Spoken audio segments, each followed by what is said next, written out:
In a bustling town, not far from the city, there lived a boy named Leo. He was a bright and confident child, known for his quick thinking and sharp wit. Leo's father, Mr. Harris, owned the largest hat shop in town, filled with every kind of hat imaginable, top hat, sun hat, bowler hat, and even some odd ones like wizard hat and jester cap. Leo loved spending time in the shop, watching his father work. He was fascinated by the way his father spoke to customers, guiding them to the perfect hat. Over time, Leo learned all the tricks of the trade. Soon, Mr. Harris started letting him manage the shop whenever he was away. Leo was a natural salesman. He knew how to convince customers that a hat suited them, even when it didn't. His ability to sell was impressive, but there was one problem: Leo was becoming a little too proud of himself. One evening, Mr. Harris sat with his wife, Mrs. Harris, at the dinner table. Leo told me about today's sale, Mrs. Harris said cheerfully. He is really talented. Yes, he is, Mr. Harris agreed, but there was a hint of concern in his voice. But he worries growing arrogant. He thinks tricking people into buying hat is the same as being a good businessman. Mrs. Harris chuckled. He is just confident. He'll learn with time. But Mr. Harris wasn't so sure. The next afternoon, Leo was in the shop when his friend, Ben, walked in. Ben was a kind, soft-spoken boy, always trusting and eager to listen. He looked a little worried. Leo, can I see one of those bowler hats? Ben asked. My father is taking me to a funeral, and he don't have a proper hat to wear with my black suit. Leo smirked. He glanced at the dusty old witch's hat in the corner, one that had been sitting in the shop for years because no one wanted it. A mischievous idea popped into his mind. Bowler hats are for adults, Ben, he said, waving his hand dismissively. How about something different? Different? Ben repeated, uncertain. Yes. Leo picked up the witch's hat and placed it on Ben's head. This is the new trend, my friend. Everyone is wearing this nowadays. Ben hesitated. But, this look like something a witch would wear. Nonsense. Leo grinned. It make you look important. Imagine everyone turning to look at you when you enter. You'll be the most interesting person there. Ben's eyes widened. He liked the idea of standing out. Well, if you say so, he mumbled, handing over his money. As soon as Ben left, Leo looked to himself. He just sold the ugliest hat in the shop. That was easy. But Leo didn't know what disaster he had just set in motion. At the funeral, Ben walked in proudly, expecting admiring glance. Instead, there was silence. Then whisper. Then a gasp. Is that boy wearing a witch's hat? Someone murmure. Ben's father turned and saw his son standing there in a tall, crooked, black hat. His face turned red with embarrassment. Ben? He whispered sharply. What are you wearing? This is a funeral. Ben's confidence crumbled. He realized he had made a mistake. Back at the shop, Leo was still smiling about his clever trick when the door burst open. It was Ben's father, fumant with anger. Mr. Harris, do you know what your son has done? He demanded. Mr. Harris turned to Leo, his eyes narrowing. Leo, what is he talking about? Leo swallowed hard. He tricked my son into wearing a witch's hat to a funeral. Ben's father snapped. Leo shifted uncomfortably. He just convinced him it was fashionable, he said weakly. Mr. Harris sighed. He turned to Ben's father. I am terribly sorry about this. I will make sure Leo understands the importance of honesty in business. After Ben's father left, Mr. Harris looked at Leo with disappointment. Leo, business is not about tricking people. It's about trust. A good businessman helps people, not fool them. Leo looked down. He had never seen his father so disappointed before. That night, he lay in bed, feeling restless. Was elle really wrong? The next day, Rollman entered the shop. He wore a long coat and carried a small wooden box. His eyes twinkled with wisdom. You must be young Leo, he said in a deep voice. Leo straightened up. Yes, I am. The old man smiled and opened his box, revealing a simple-looking cap. It was plain brown, with no special design. This is a magic cap, the man said. When you wear it, you will hear what people truly think about you. Leo's eyes widened. Really? He asked skeptically. Try it, the man urged, placing it on Leo's head. At first, nothing seemed different. But then, whisper. Strange, soft whisper filled his ear. Leo is smart, but he trick people. He don't trust him anymore. He only care about selling, not about people. Leo's stomach twisted. These were the real thoughts of the people around him. He had always believed everyone admired him.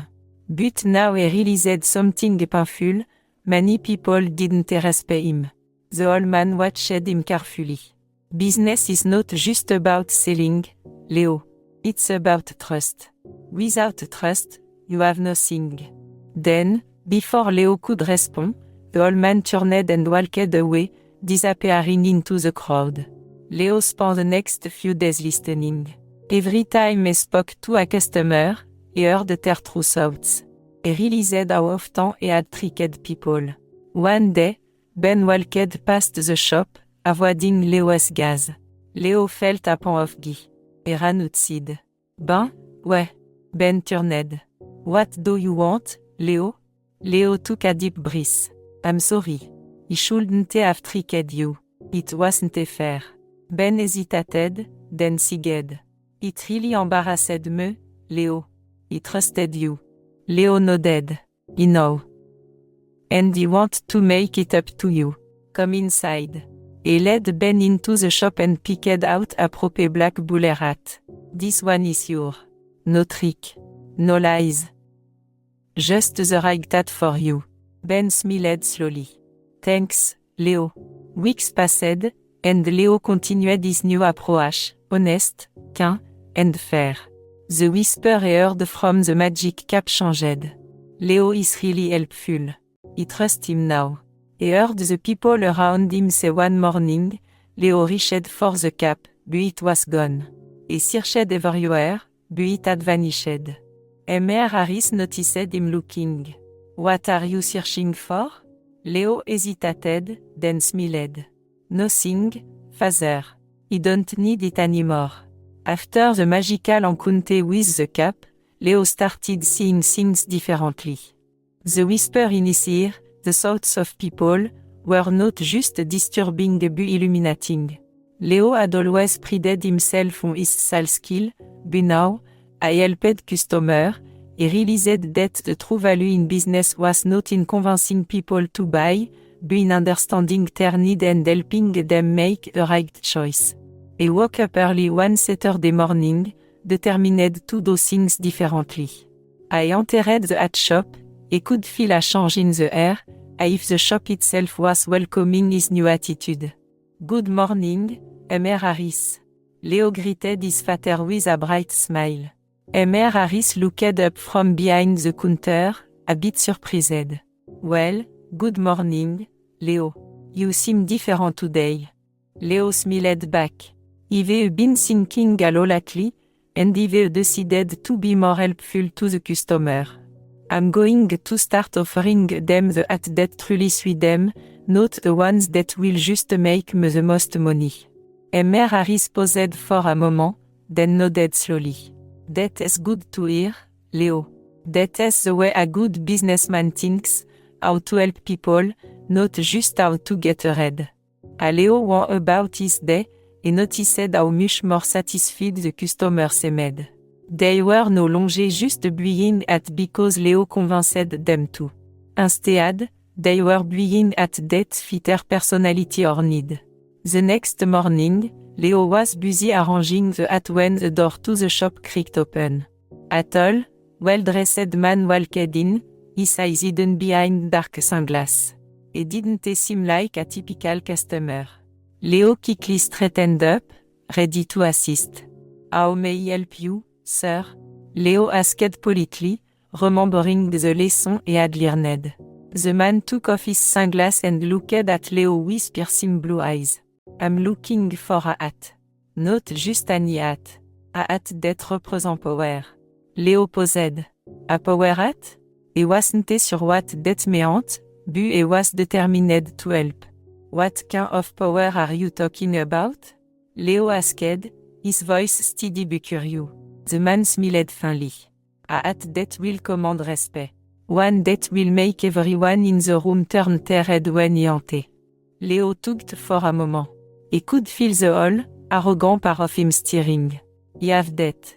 He moved quickly to the back of the shop and retrieved a large, dark top hat with a tall, dramatic brim. As Leo placed the hat in front of the man raised an eyebrow.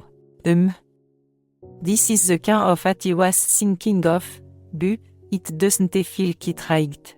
It's too flashy. Leo felt his hat drop. He had been so sure this was the one, but the man wasn't impressed. He quickly tried to think of another hat to offer. The man watched him, waiting for him to do something. Suddenly, Leo had an idea.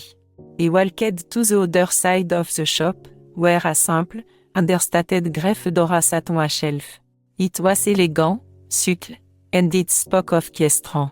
This one, Leo said confidently, picking it up. It doesn't issue for attention. It commands respect without saying a word. The man looked at the hat and then at Leo. For a moment, he said nothing. Then, slowly, he nodded. You're right. This is the hat I need. Leo smiled as the man buzzed the fedora. As the customer left the shop, Leo reflected on what had just happened. It wasn't about flashy sales or pushing people toward what they didn't need. It was about understanding who they were and offering them what they truly wanted. Leo had come a long way from the boy who tricked people for money. Now, he was helping people find what they needed, not just what they wanted to sell.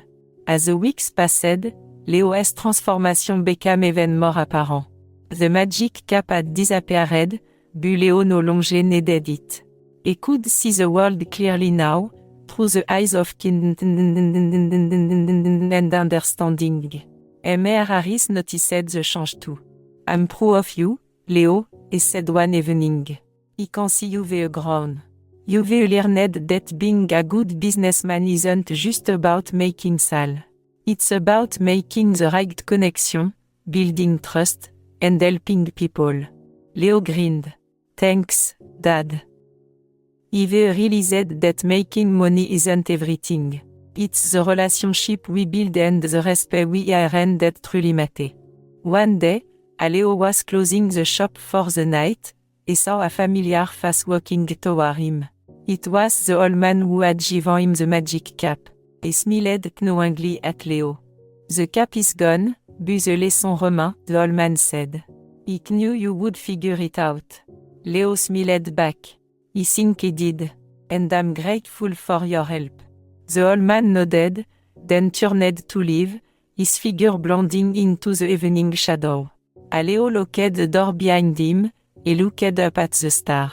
For the first time in a long while, he felt at peace, knowing that he had truly learned what it meant to be a good person, and a good businessman. Moral of the story: true success comes from honesty, and respect. Business is not just about making a quick sale, it's about building trust and relationship. When you help others, success will follow. The end.